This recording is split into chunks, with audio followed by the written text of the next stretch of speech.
વર્ષોના વહાણા ભલે વીતી ગયા, પણ સંદેશાવ્યવહાર ક્ષેત્રે ટેલિફોન એ પરસ્પર આદાન પ્રદાનનું અમૂલ્ય સાધન હતું. દૂર વસતા સ્વજનોના ખબર અંતર જાણવાનું જીવંત માધ્યમ હતું. બેશક એટલું પ્રભાવી નહોતું, પણ ઉપયોગી હતું. સમયાંતરે પેજર બાદ મોબાઈલ ક્રાંતિએ તેની મહત્વતા નામશેષ કરી હોય, પણ તે સમયે તેની ઉપયોગિતાને નકારી શકાય નહીં. અંકલેશ્વર જેવી ઉદ્યોગ નગરીમાં, શહેરી અને ગ્રામ્ય વિસ્તારમાં એક સમયે જ્યારે પ્રેસ્ટીજ સિમ્બોલ તરીકે જેની ગણના થતી હતી, તેવી ટેલિફોનના 20,000 કનેક્શનો કાર્યરત હતા, જે હાલ માંડ 1,000 જેટલા ટેલિફોન કનેક્શન મોજૂદ હશે.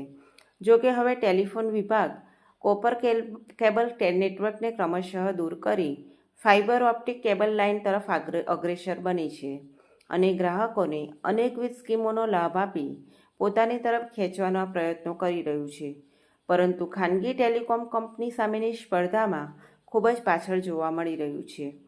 ઉલ્લેખનીય છે કે દેશમાં એકમાત્ર કેરલા એવું રાજ્ય છે જ્યાં BSNLના સૌથી વ્યાપક ગ્રાહકો હાલ પણ મોજૂદ છે. ખરેખર તો ટેલિફોન કનેક્શન એ તમારા રહેઠાણનો સરકાર માન્ય પુરાવો હતો. જો કે સાંપ્રત સમયમાં એન્ડ્રોઇડ કે સ્માર્ટફોને ટેલિફોનને લગભગ નામશેષ કરી નાખ્યો છે. જે તે સમયે ટેલિફોન ઘર કે ઓફિસમાં હોવો એ સ્ટેટસ સિમ્બોલની બાબત ગણાતો હતો. જો કે મોબાઈલ ફોન આવ્યા બાદ હવે તો ફિંગર ટિપ્સ ઉપર વિશ્વના ખૂણે સુધી સંપર્ક થઈ શકે છે. વિડીયો કોલિંગ થકી આમને સામને વાત થઈ શકે છે. સંચાર અને સંપર્ક હાથવગો બન્યો છે. ઇન્ટરનેટનું ચલણ હવે સહજ બન્યું છે. દુનિયાના ખૂણે માહિતીનું આદાન પ્રદાન સંભવ બન્યું છે. આગામી સમય કોમ્યુનિકેશનનો જમાનો બની રહેવાનો છે. ધંધા રોજગાર સહિત સામાજિક સંપર્ક ઓનલાઈન સંભવ થયો છે. વર્તમાન સમયમાં ટેલિફોન મોટી કંપનીઓ કે આંતરવિભાગીય કચેરીઓમાં ઇન્ટરકોમના માધ્યમ થકી જીવંત છે, તો સરકારી કચેરીઓ કે પોલીસ મથકોમાં હજુય ટેલિફોન થકી વાર્તાલાપ જીવંત જોવા મળે છે. આજે 17 મે સમગ્ર વિશ્વ આજે વિશ્વ ટેલિકોમ દિવસની ઉજવણી કરી રહ્યું છે. ત્યારે આપણે જોયું છે કે સદીઓથી વ્યક્તિઓ અને સમાજ એકબીજા સાથે સંપર્ક કરવા માટે અનેકવિધ યુક્તિ અને પ્રયુક્તિઓ અજમાવતા હતા.